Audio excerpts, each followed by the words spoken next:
Alors, pourquoi faire une loi sur les langues régionales? Y a-t-il urgence? Parce qu'en général, quand on en parle, alors pas chez nous, en Bretagne ou dans les régions où elles sont parlées, mais ici, souvent on dit, oh, bon, c'est pas trop le moment, on verra plus tard. Bien, il faut savoir que l'UNESCO classe toutes les langues régionales en grand danger d'extinction, sauf une, le basque. Donc, il y a urgence. Il y a urgence si on veut effectivement protéger ce patrimoine. Et certains vont me dire, mais vous savez, c'est l'évolution. Les langues se perdent.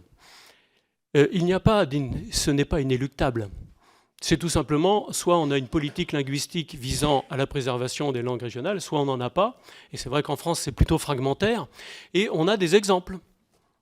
Un des premiers exemples, c'est évidemment le Québec, où là, on a une véritable politique linguistique depuis les années 60, et on voit bien que ça permet à cet îlot francophone, entouré par des anglophones, et on connaît la force de la langue anglaise, eh bien, de pouvoir préserver leur culture et leur langue. Je pourrais parler d'exemples plus proches de nous géographiquement, qui sont celles du Pays basque sud, dans la communauté autonome du Pays basque, où effectivement, là, le basque est largement employé et où il gagne des locuteurs. Je pourrais parler du Pays de Galles, où aujourd'hui, le Pays de Galles regagne des locuteurs, et ils vont de 200 000 locuteurs dans les années 50, ils pensent passer bientôt à 1 million. En fait, aujourd'hui, au Pays de Galles, ce sont les générations âgées qui ne parlent pas gallois. Donc, si vous voulez, le besoin sur le terrain est important. J'ai reçu 3 coups de fil de journalistes ce matin. Et j'ai posté quelque chose hier sur Facebook qui a fait 20 000 vues.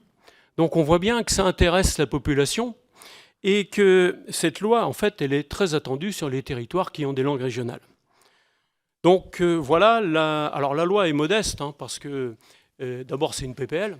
On pourrait faire une loi beaucoup plus grande et toucher bien d'autres aspects. Mais enfin, je suis obligé d'être court, d'une part. Et puis, je n'attaque pas certains sujets qui feraient polémique. Par exemple, la co-officialité. Par exemple, cette PPL, si je prends le cas de la Corse, ne donne aucun avantage supplémentaire, par exemple en Corse, ne fait que généraliser à d'autres territoires qui le demandent. Voilà, donc mes chers collègues, eh bien, j'espère que nous allons pouvoir avancer dans l'étude de cette proposition de loi. Je vous remercie.